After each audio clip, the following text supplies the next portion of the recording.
Okay, welcome everybody. Welcome to another appointment of our School of Civil Happiness, organized by Policies and Happiness Village of the Economy of Francesco.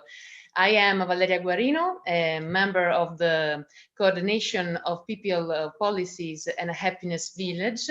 Okay, and welcome everybody. Welcome to another appointment of our. Can you hear me?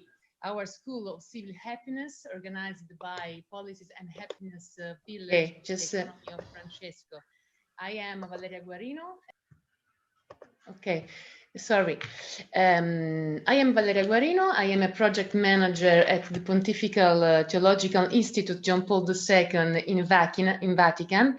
I'm work about topics on families, marriages, social sciences, and above all, an international project that we are developing in these years to discover and research the real conditions of families around the world, according to Amoris Laetitia. So welcome today, and we are going to debate and reflect with a main speaker, a senior of our village, about the topic happiness, education, and relational goods. And I would like to welcome our senior, Helena Marujo. Welcome, Helena. Then she is a coordinator UNESCO Chair on Educational for Global Peace Sustainability at University of Lisbon, and her main interests of research are about positive community psychology, and in particular how to bring and to educate to a positive psychology using happiness, optimism, and hope as mediators for the struggle for better lives.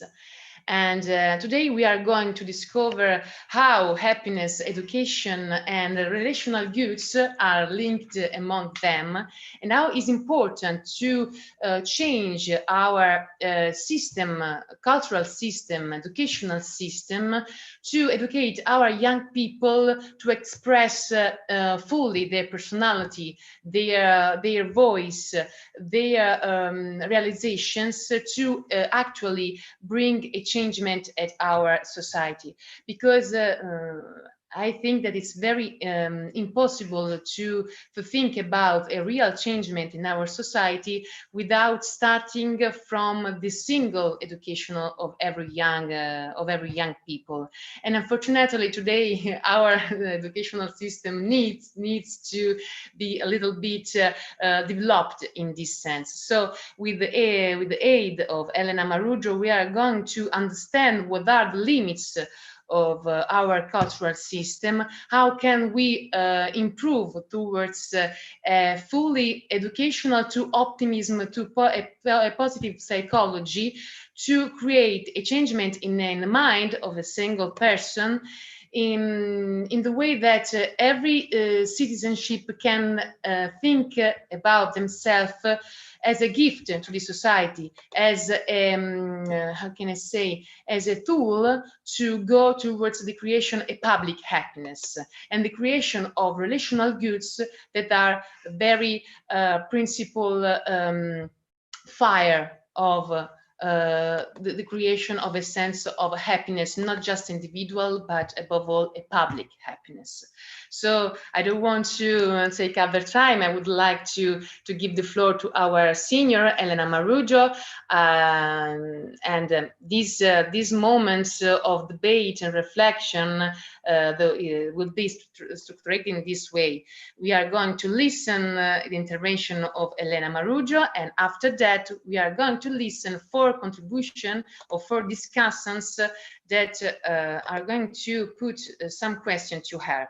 Our discussants of today are Antonio Molinari, a PhD student in pedagogy of University of Cattolica, Joanna Nazaré Morgado, a PhD in sustainability sciences of University of Lisbon, Simone Righi, cooperatore sociale Conf Cooperative Rimini, Valkyria Ribeiro, Master in Economics and Management of Sofia University.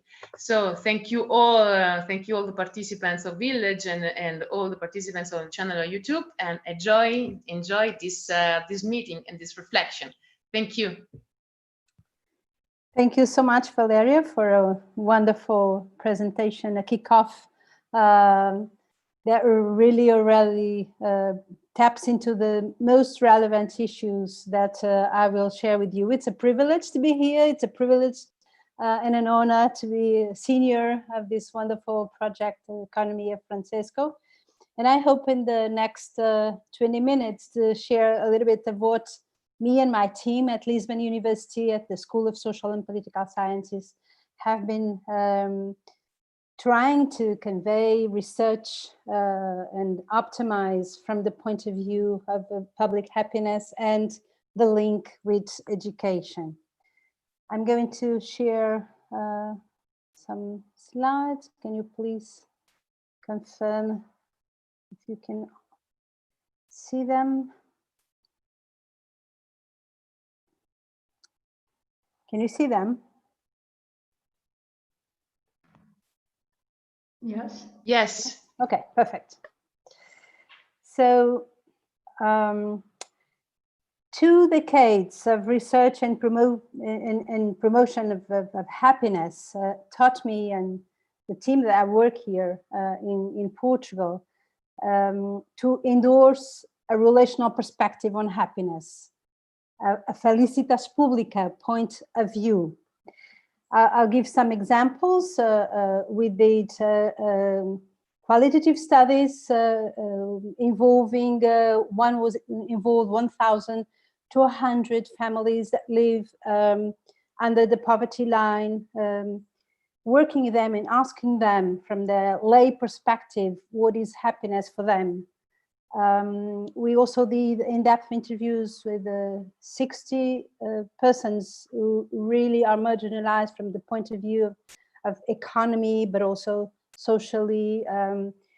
And what came out systematically was that gratitude, fraternity, reciprocity, harmony with people from their social nets were the most important ways of defining and experiencing happiness. I'll give you an example.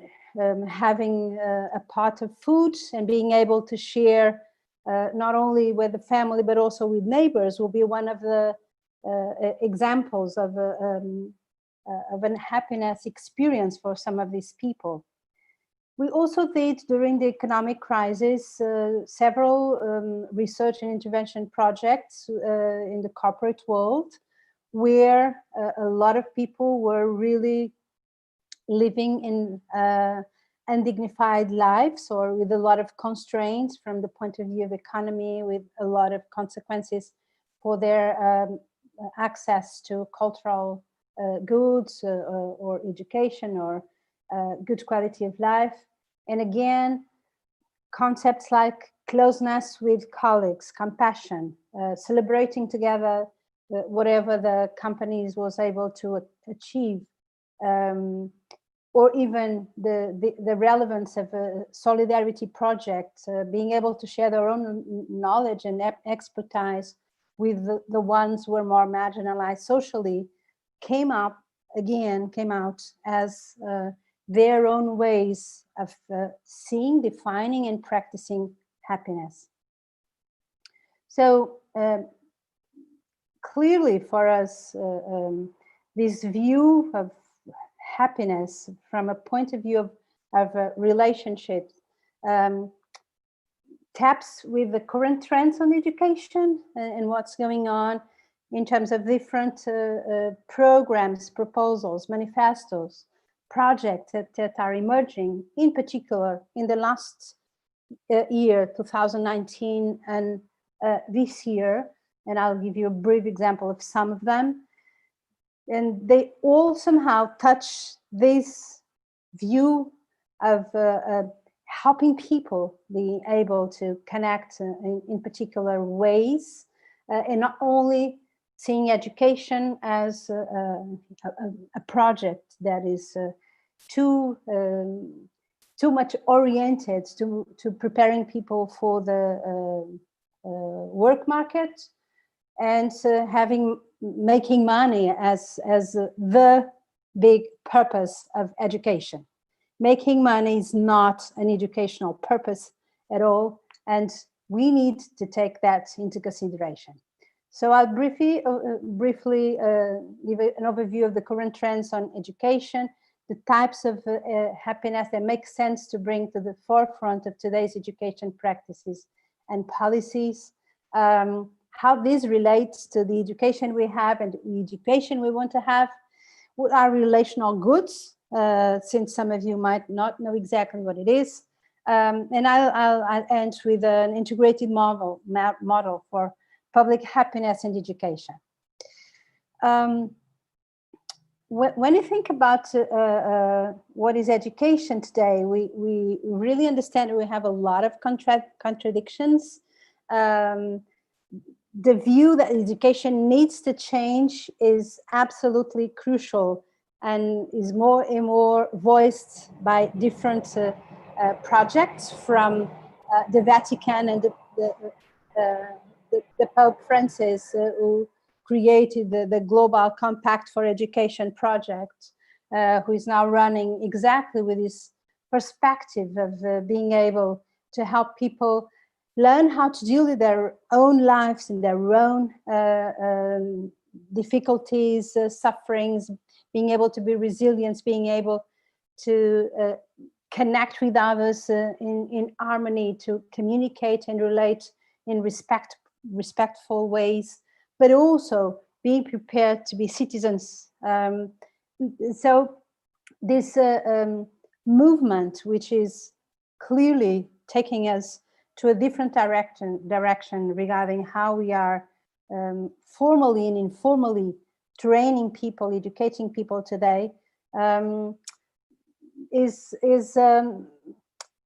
maybe, you know, includes and introduces contradictions that need to be addressed because the complexity is there, but also implies that we need to find common solutions. And when we have systems that either evaluate people all as if they were all the same, or just forget about their context, their personal stories, or do not bring emotions to the educational realm, or silence everything that is the world out there, or participative processes. So we absolutely need to move on in a way that how we train people is not a moment, a process that only focus on the market and the future possibilities of having a life with quality because they will have more money, but because they are part of the common good, and they need to know how to collaborate, participate, be involved in democracy, being conscious about their own processes and contexts. And for us, that means an ethical, political dimension of happiness. And that's also why we engage in this broader concept of peace that we are connecting with our studies on happiness. And bringing the other is probably what we have been trying to do more. And this picture, for instance, is an intervention from an intervention in a school context. And we have staff, parents, children working together, developing common knowledge, and bringing the responsibility with the commons. They are dreaming the school they want to have for the future is what's happening while they are working here, that you can see in the photo. And so this responsibility with the commons. So when we discovered the concept of Felicitas Publica, we also ended up, of course, trying to know better what it means, what relational good means. And in this context, I'd like to address, some definitions, meaning that in this model of education that we are proposing, we want to really take into consideration and promote relational goods. They are goods that cannot be enjoyed alone, cannot be produced, consumed, acquired by a single individual. So it's the process itself, the relationship, that is the good. They are also an effective and expressive or communicative instrumental, non-instrumental side of the interpersonal relationship. And they imply reciprocal interactions with others. So that element is fundamental, because today in educational contexts, in most of the cases, we don't have reciprocity between teachers and students, between students themselves, involving other people in the school communities or training centers. So we now have education as an instrumental good. I relate with the teacher, I relate with my colleagues, because I want to have something. It's instrumental, and we want to go beyond that. We also use the Greek concept of oikeiosis, that means conciliatio. It is the root word for house, family, household. And it also helps us understand and evoke this idea of belonging, that we are part and should appropriate what is common for us. And it's the opposite of oliatrosis that can be translated by alienation. My experience, unfortunately, at university level as a teacher, that there are a lot of students that are not conscious about their role in the common good, in this common household, but on the contrary, they are pretty much alienated either by instrumental and material goods or by their grades, the grades themselves. And so this is also one of our propositions, is to think in terms of oikeiosis. So what is the proposition itself? Some of the models from UNESCO, United Nations, a project called the Future of Education launched last year. The World Economic Forum launched this year a project also centered on a new educational model. There are different ways and models that I'm bringing here because I think they really complement each other. The first one is positive education, which is educating for personal well-being. It is supported in the idea that if we help individuals to know their own virtues and strengths and put them into practice, then we will have better communities and better societies. But most of the time, some of these interventions tend to be too self-centered and individual happiness. In this model that we are presenting, we also included educating for women's leadership. Equality is absolutely vital for public happiness. And so introducing ways of educating girls and women for leadership roles, but also teaching boys and men the style of women's leadership is fundamental, because there's particular dimensions that, again, are pretty related to the public happiness model. We also included a movement called Relational Education, coming from the social constructivist perspective, that takes into consideration that all education is relational. And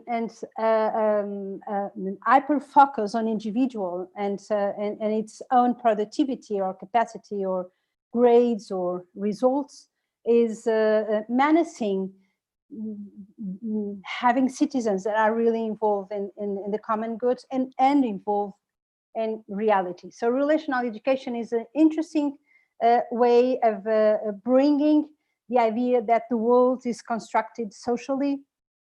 Even all knowledge that we present as truth in our training and educational contexts was created socially.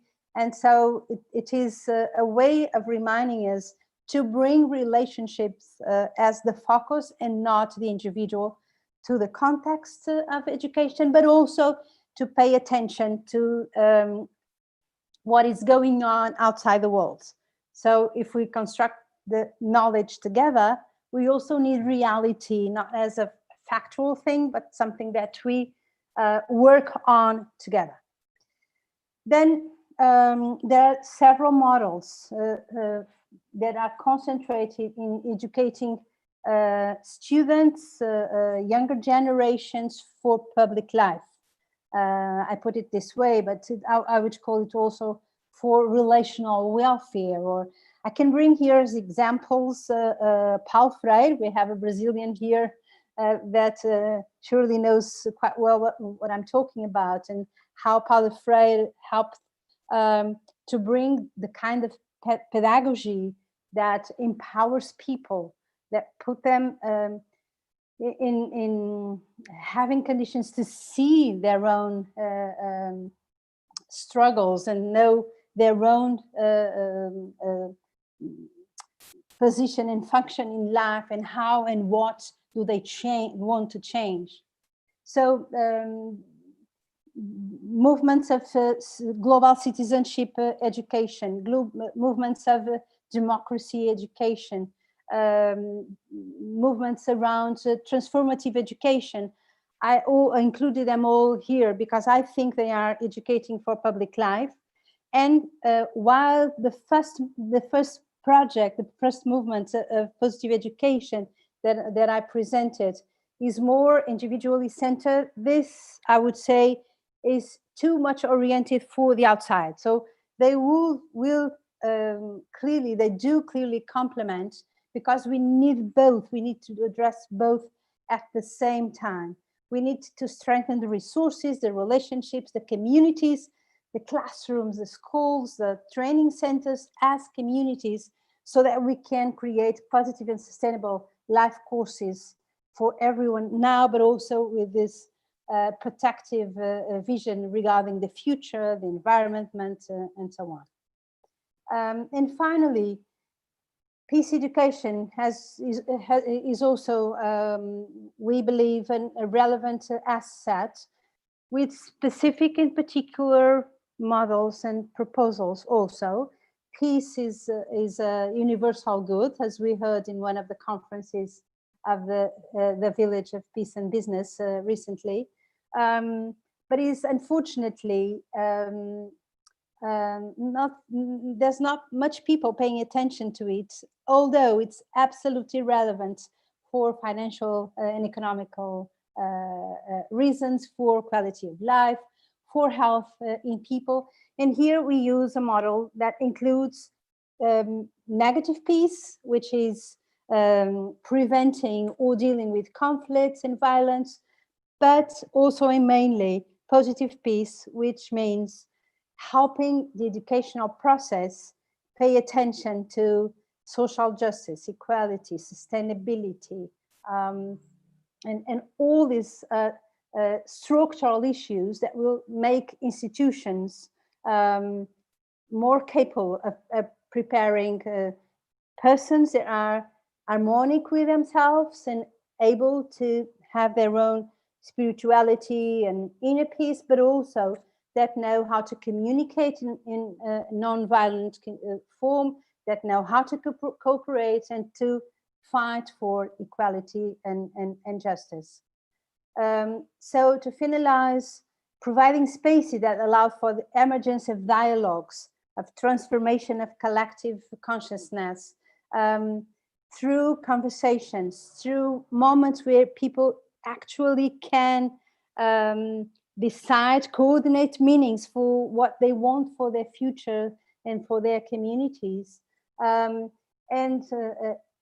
bringing issues that are wounds of our current societies, and independently whatever the persons are studying, their topics, their research domains, being sure that they actually are paying attention to the global, to the common, and being prepared for this vision, for this future that is way beyond their only individual purpose. And I finish with a quote from William Blake from the Divine Image. He says that mercy has a human heart, pity a human face, love human form divine, and peace human dress. It's this integrative model of these different approaches and proposals that make sense, at least for now, for me and the team that I work with at Lisbon University. I now give the floor to you so that we can have a dialogue.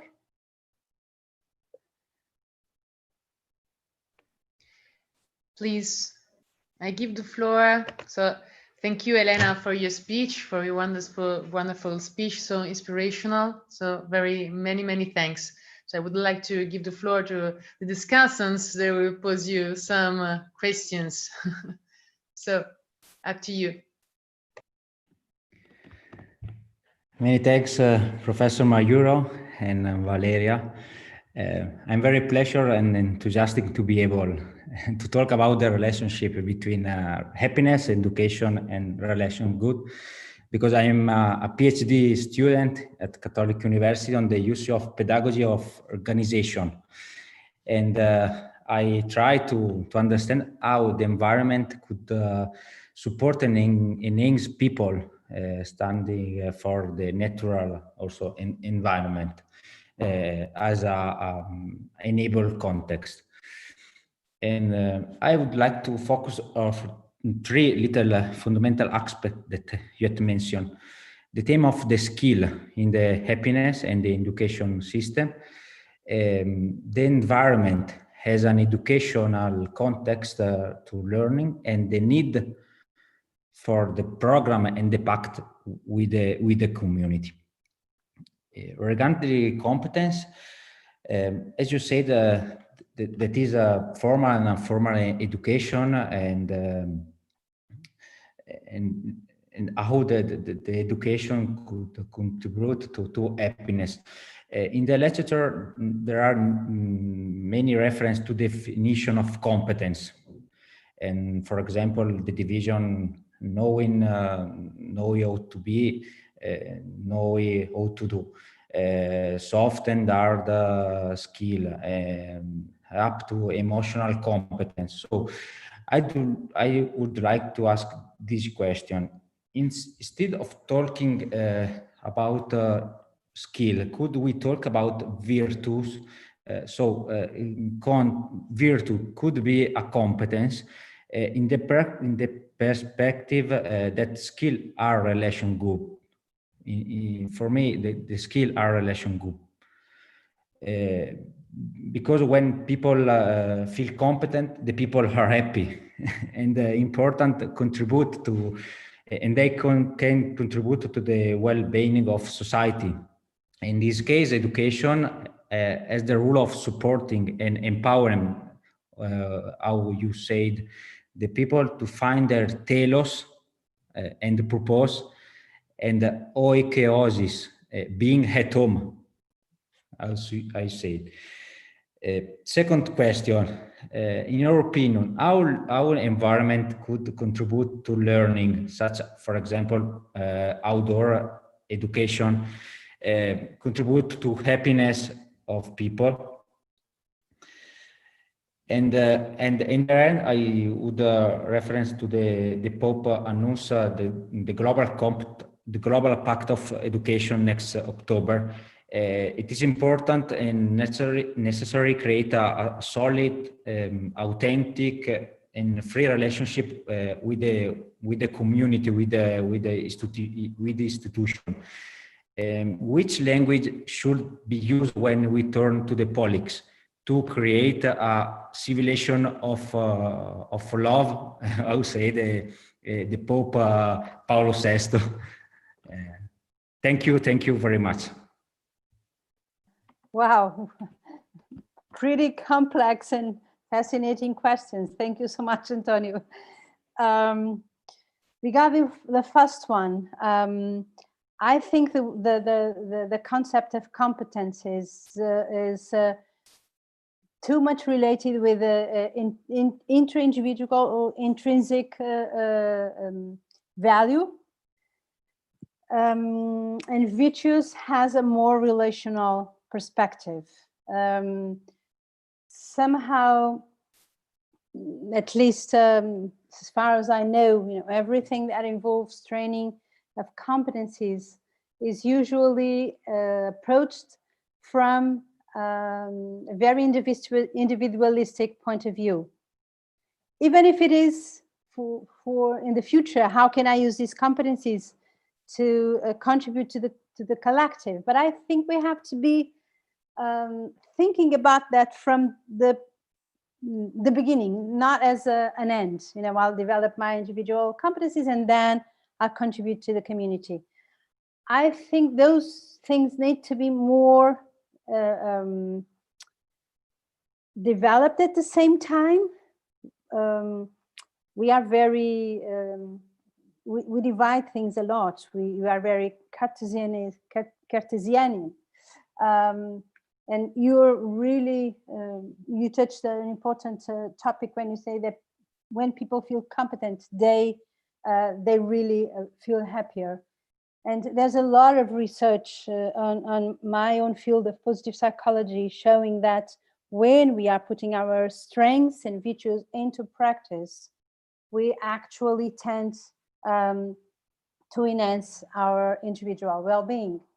The question is also, I mean, I can do this only for myself and be in a very hedonistic point of view of happiness. And that's not what counts here, because that will reinforce the individualistic perspective that we already have in schools today and the training of people.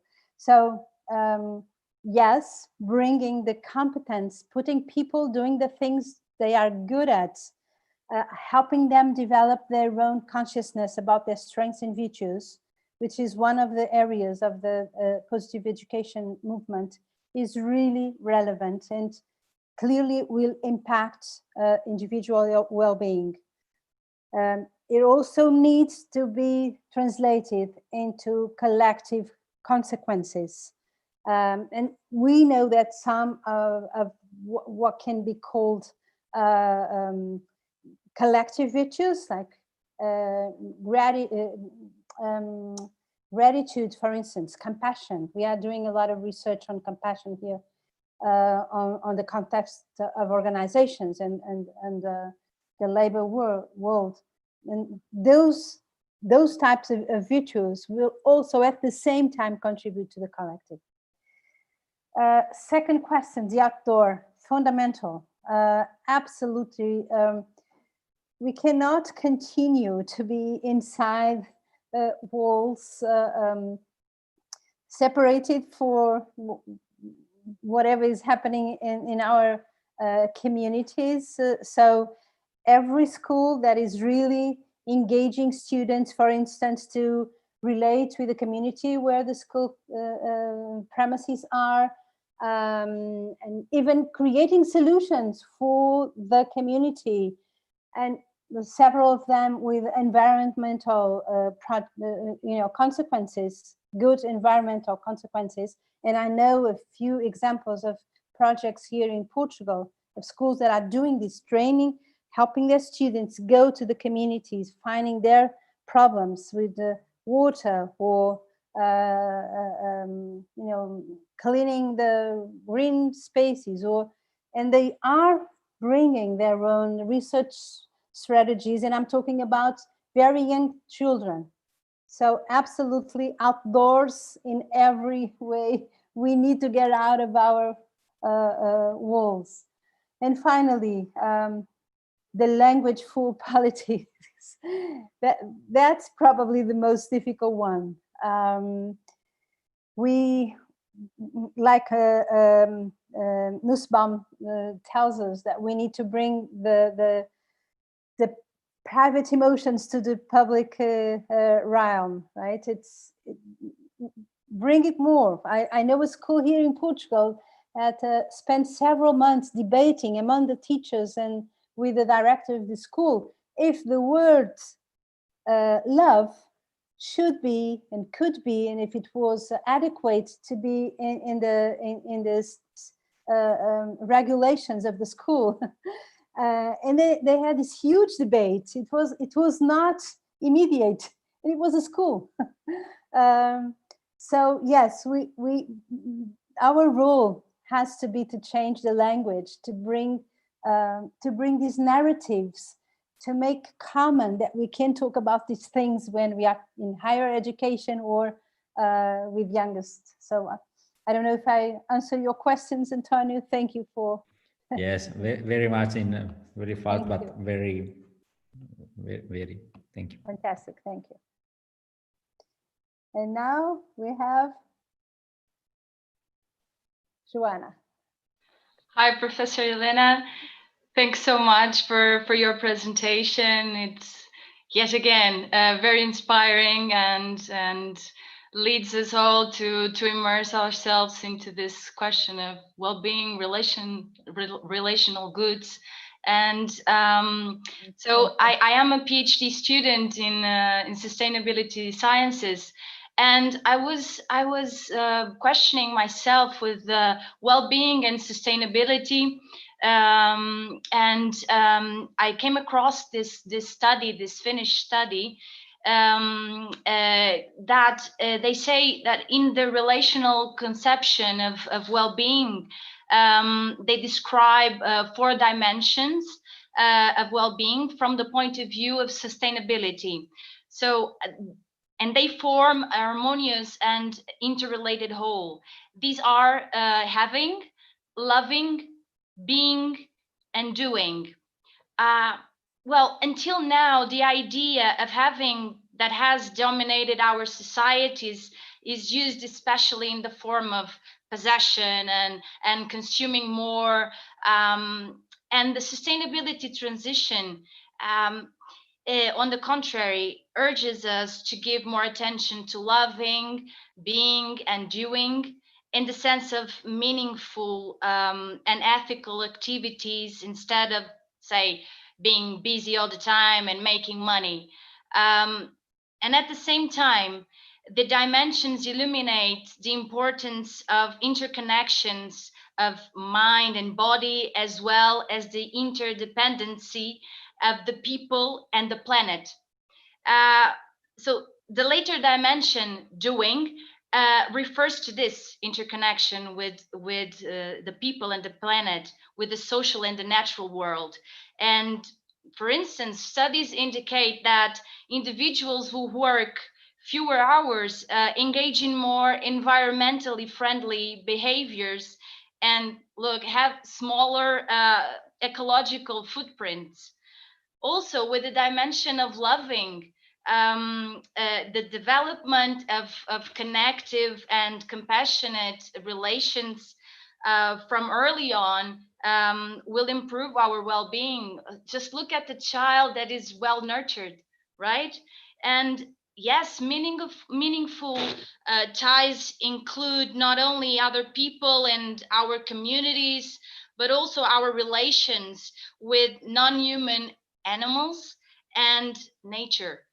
So, and I came across with an article from you, which is exploring the concept and practices of felicitas publica at Lisbon University. Very, very interesting. And I will cite you now. And you say, there is an ongoing but widespread move from established forms of civic and political participations, such as associations, membership, or church religious groupings, towards more independent and random forms of participation, conscious consumer behavior, virtual groups and forums, etc. So, and you say that this change has implications for interpersonal trust and reciprocity, and has shown to bring a deterioration of bonding and bridging social capital. So my question is, how we, teachers, society, organizations, can educate positively younger generations and help them to engage in more civic participation and make this transition from a world that is more and more virtual and individualistic towards a sustainable point of view of well-being, where there is more interconnection, not only with ourselves, but with the others, humans or non-humans, and the environment. Thank you. Wow, that was a thesis in itself. Fabulous, fantastic. Thank you, Joanna. It's a privilege to have you as a contemporary, a Portuguese citizen, as I am, doing what you're doing, being able, you know, to explore and have this view that we need, of what we need to change, in particular in these sustainability environmental issues. My answer will be with examples, if that makes sense, Yes. because academics love to have very abstract wordings and conversations. So I'll give you two examples. One, we were asked to help lower the level of dropouts at school in the Azores Islands.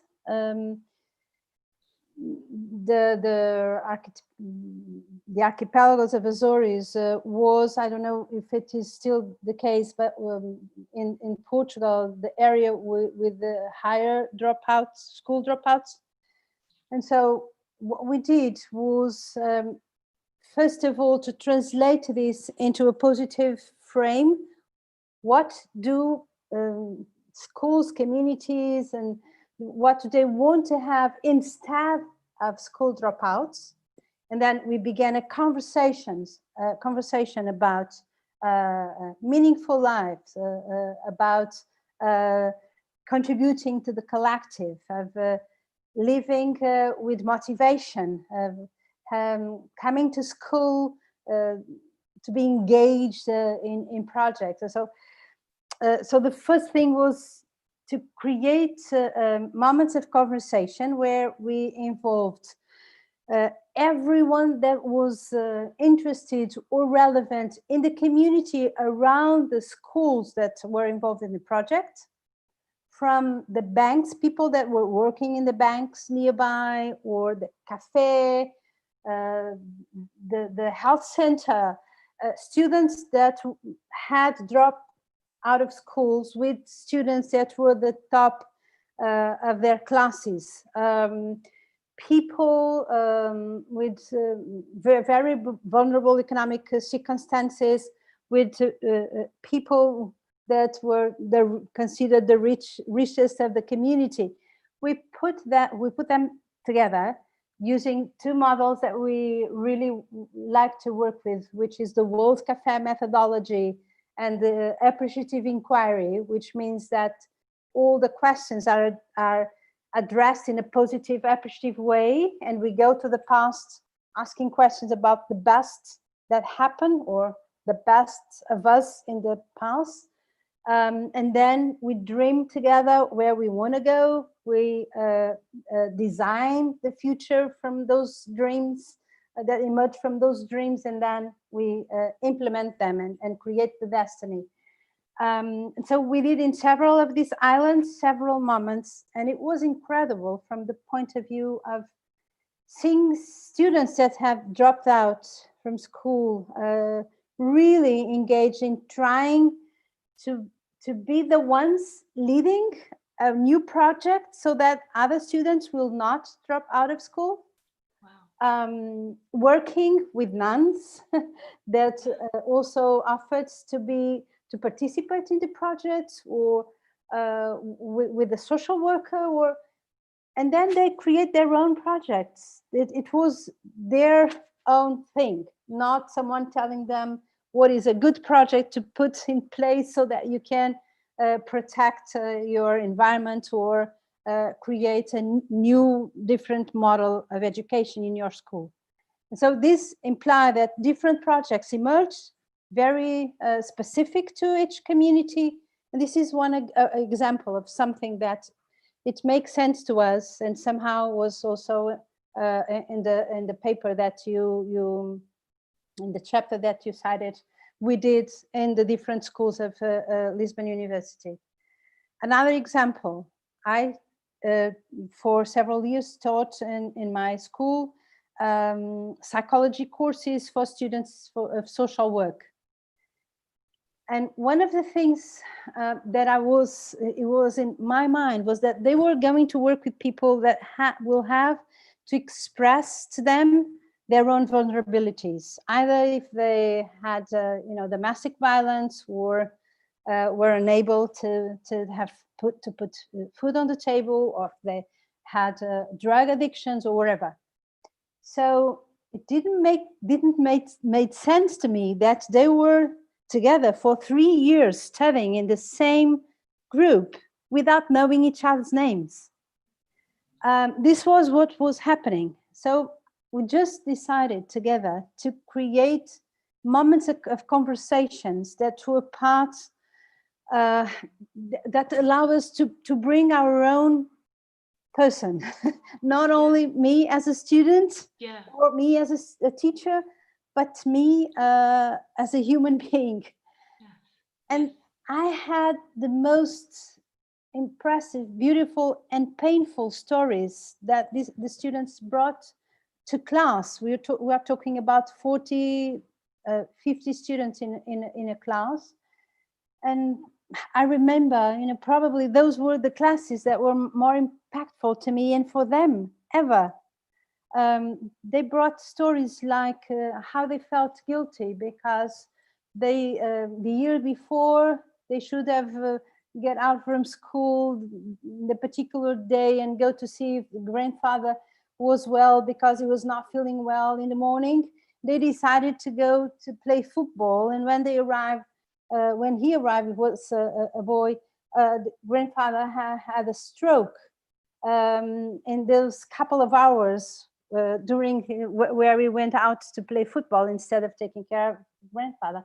And he was mortified, and he couldn't, forgive himself for doing this. And so all the stories came like this, from a girl whose mom was dealing with breast cancer, and the other that was abandoned by the father. And they met inside of classroom, a very formal environment.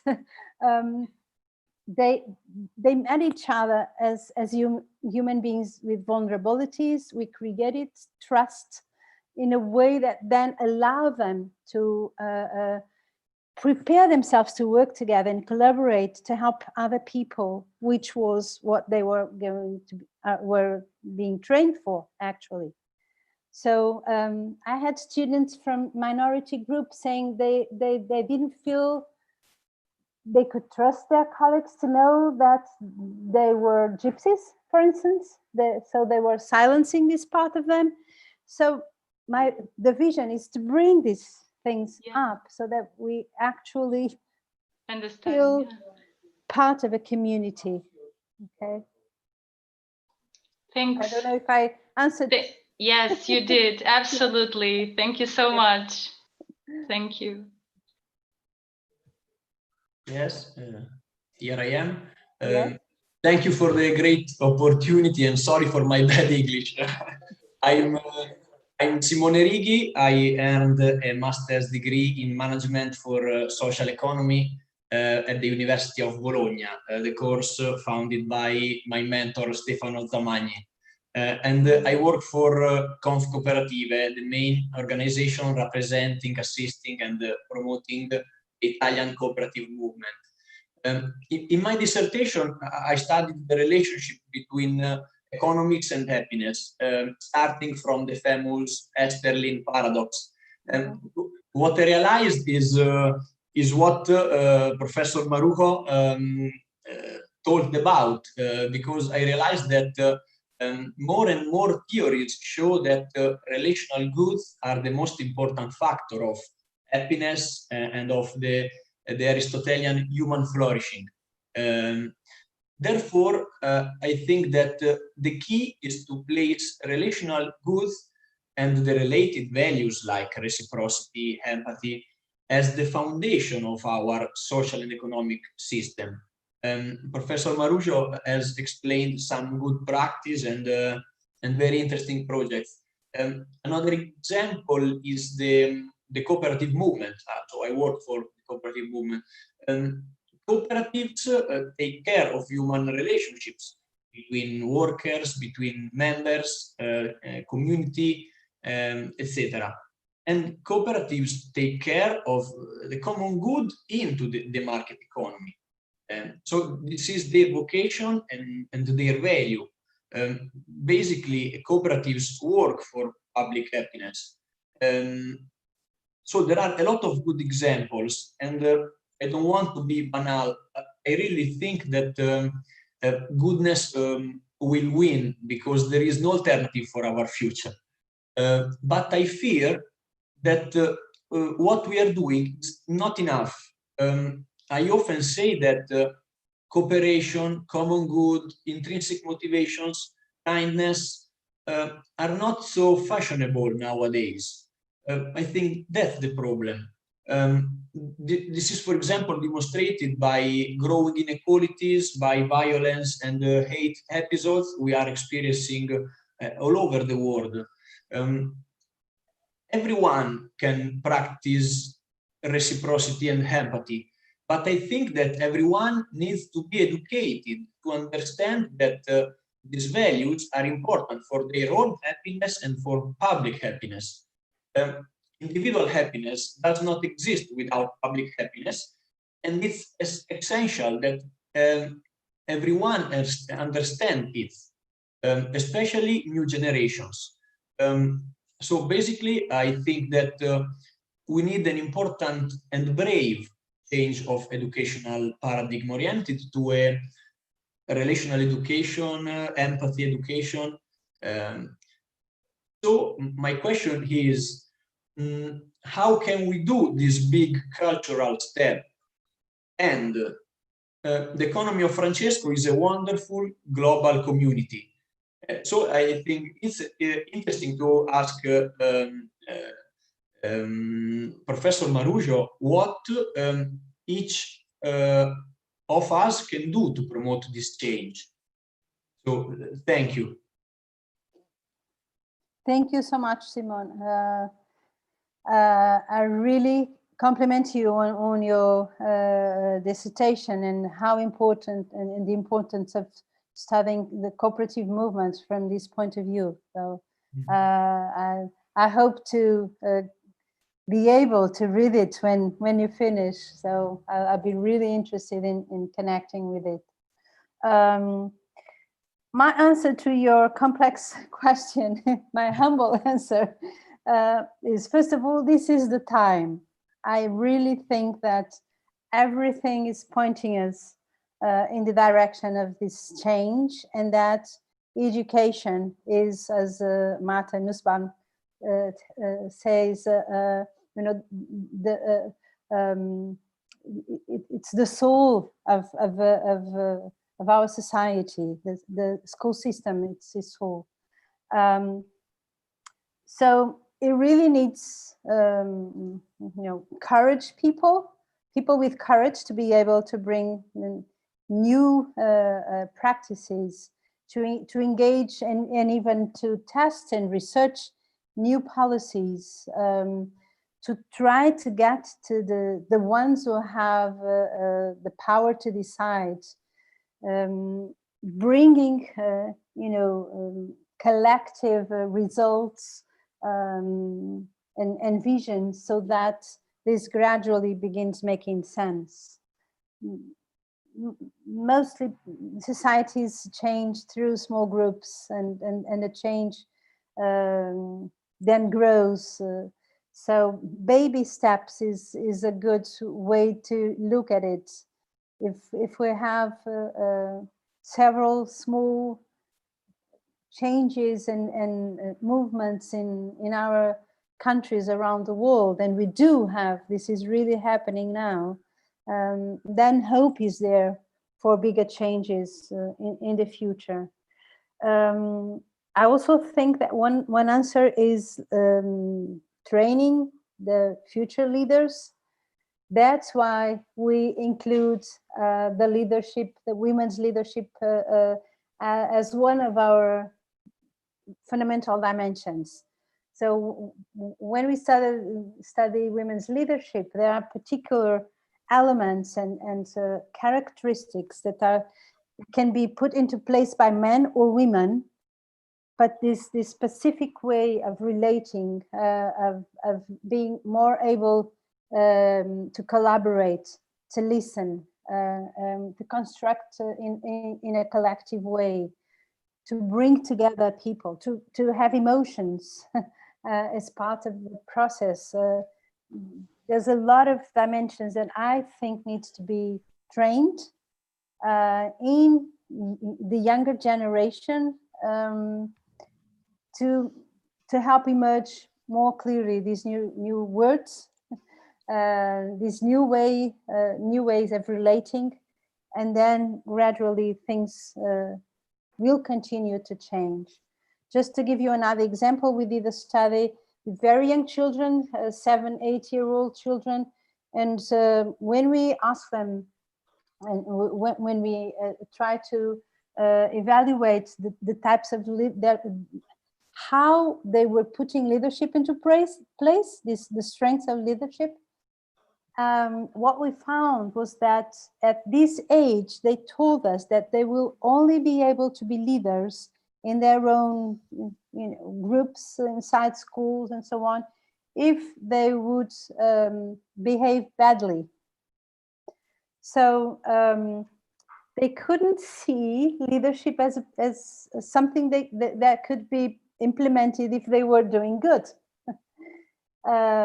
So they would be leaders if they were they decide to be bad and do bad things to their colleagues and destroy little things in school. So it made us think a lot how we also need, with this younger generation and their parents and teachers and staff, help to build more of a positive leadership way of relating. So there's a lot to do, and I'm glad, Simone, that you're there to help, that you're here to help. Thank you very much. Okay. Hello, I am Valkyria. I'm from Brazil, but now I'm in Italy because last year I finished my master's degree in economics with a thesis on Franciscan economic thought on the poverty chosen as a way to an inclusive and fraternal economy. So we know that since the beginning of the Franciscan movement, there has been and still is a strong investment in education as a means of combating poverty. But unfortunately, as in my country, education is the first area to be ignored when there is a crisis. For example, when the government must reduce costs, is the first area to be affected. And in this moment of the pandemic, we have clearly seen the big problem that is the lack of infrastructure for children and young people to have access to education. In poor countries, it is impossible to have a telematics education system because people do not have the means to do it. So my question is, what can you say about this to the young participants of the economy of Francesco as a practical, concrete advice for solving this problem? If not a solution, at the least a palliative action. Thanks. Thank you, Valkyria. Again, a worldwide problem. And here we are, small and humble people trying to figure out how to deal with it. It is something that really emerged clearly in the recent pandemics. Thank you for bringing it up. Inequality in education continues to be one of the most relevant objectives that we all should have in mind. And one of the ways for me, what comes out for me as a possible solution is to create nets of collaboration between organizations and among countries. And that's why the UNESCO project made sense to me. It's exactly because it departures from the universities, but we are supposed to be in the terrain, in the communities, and be somehow optimizing all kinds of networks that can actually have an impact on these inequalities.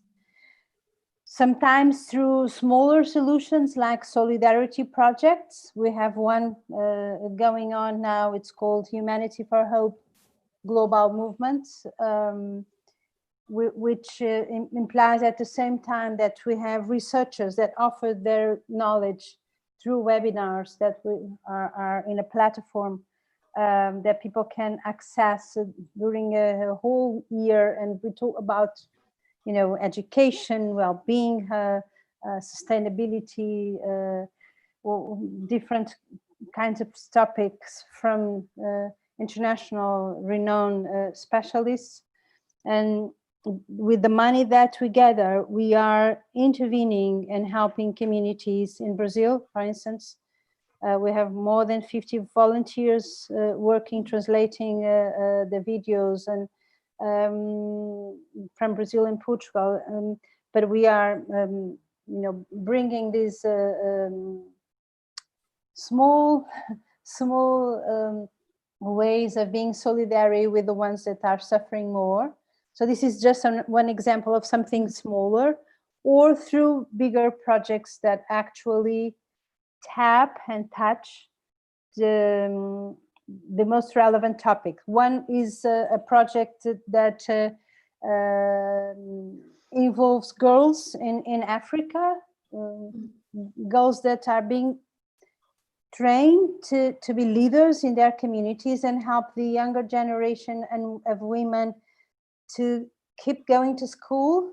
And this involves working with their own families, for instance, convincing a father to allow her young girl to keep going to school, although it's against what the family wants, finding ways to have financial support so that this child can continue working or going to school, sorry, or you know, using programs, projects through the corporate, including the corporate world, NGOs.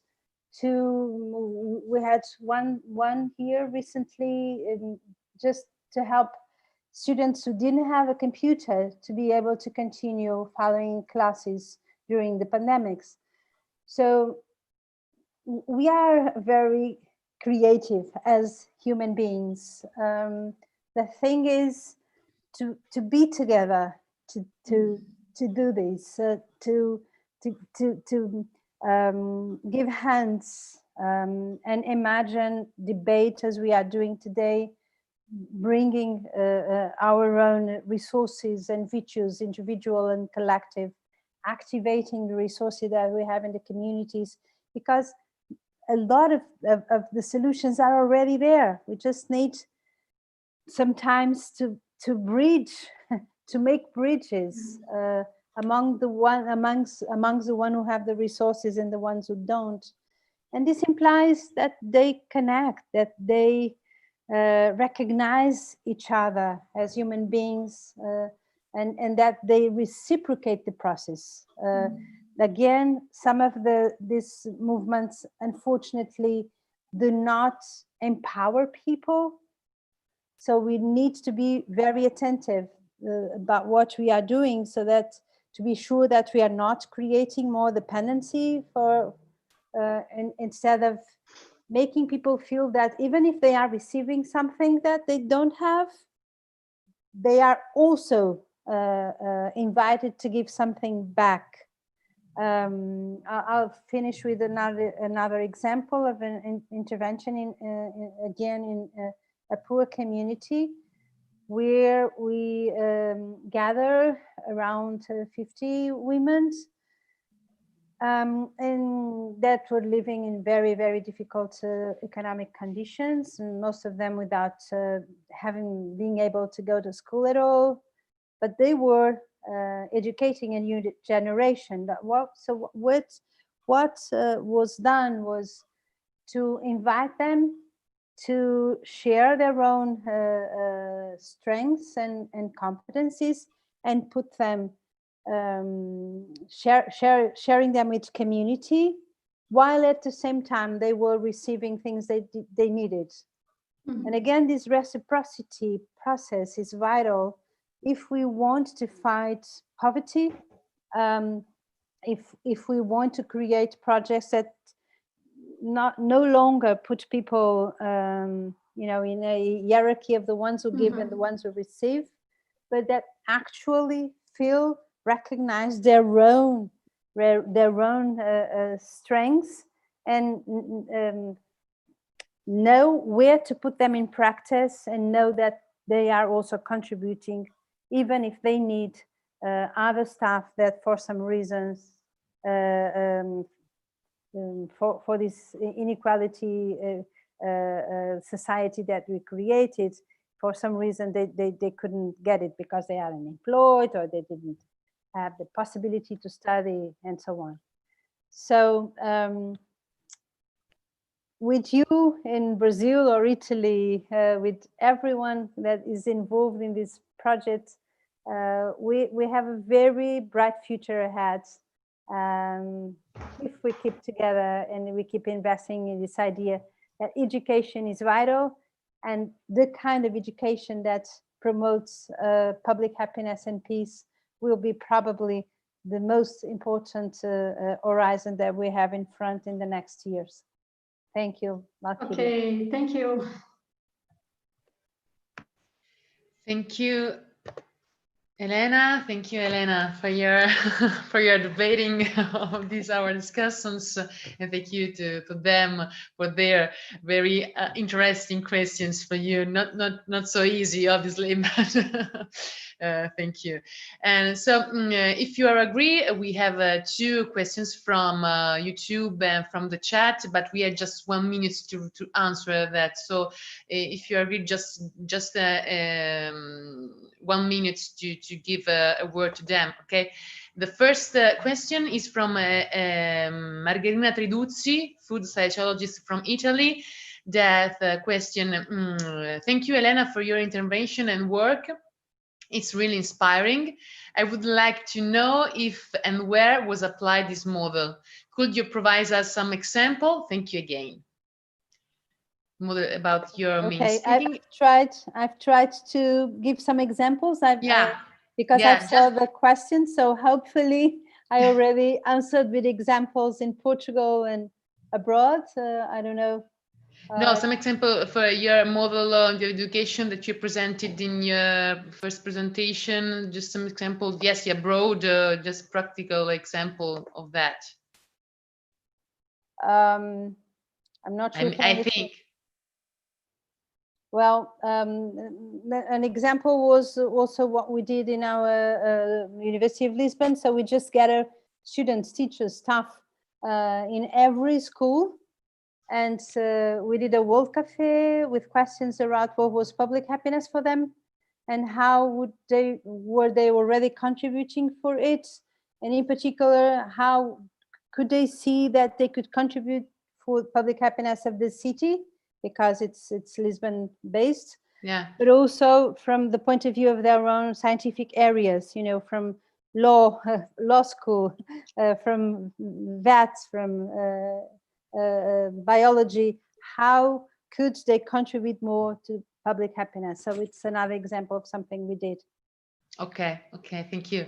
The second question from chat of YouTube is from Maria Consuelo Nunez that asks, what about the individual's freedom to choose which education the families want for their kids, in order that the government does to decide for them?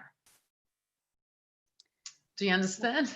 I lost a little bit of I can't see the question. What Sorry. about the individual's freedom to choose which education the families want for their kids? Whoa. Just 1 minute. Well, really late. Absolutely. Well, we need to be able to negotiate freedom with public goods. So if anyone can decide to put their kids in a private school because the government allows it, why not? That's the freedom we need. Okay, thank you. Thank you. So just when I would pray everybody to turn on the webcam to make a global picture of the seminar. And at the end, I will leave the floor to Matteo Rizzoli for other appointments of the school. So first of all, picture of all discussants too. So please, Simone, Joanna, Antonio, Valkyria, turn on the webcam. So the staff of the Economy of Francesco are going to put a picture all together. Valkyria, Antonio. I'm stop my. Loredana. I don't know if you want. Antonio, Because can the you host, what? if the host able me. Okay. No. So it's okay. We okay, can do it. Okay. Okay. Thank you, Maria. Thank you very much, Maria. Okay. Maria, tell us if the picture was done. I took the picture. Okay, Matteo. Okay. Good. Thank you. Also, I would like to give the floor to our master coordinator of the village for the closure of this appointment. Do you want to close from next appointments? Yes, so thanks again to all the participants and to our speaker and our discussants.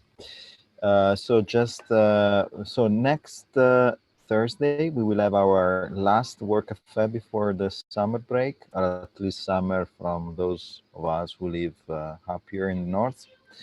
So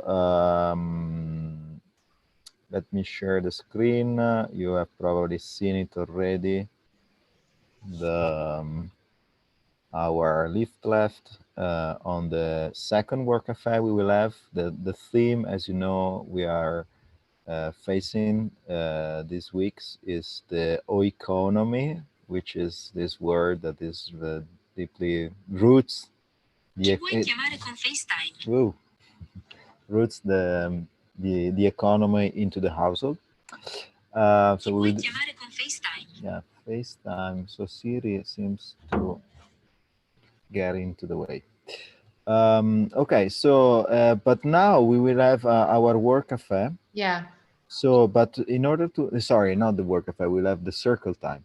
So we will have like 20, 30 minutes of discussion about the topic of today.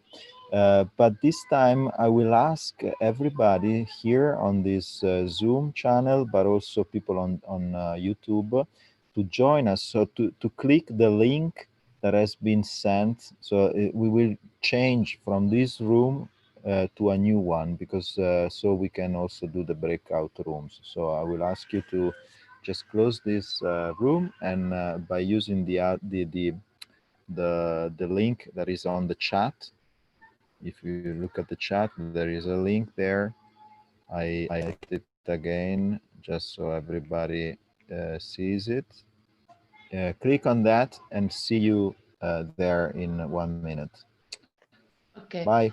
So thank you to all participants of our village, and from YouTube, I want to thank you, our senior Helena Marujo. Thank you very much for your discussion, for your contribution. I'm very impressed from the way you can link psychology, optimism, happiness with social justice and all the relational goods that are among them. So it's very inspiring for me.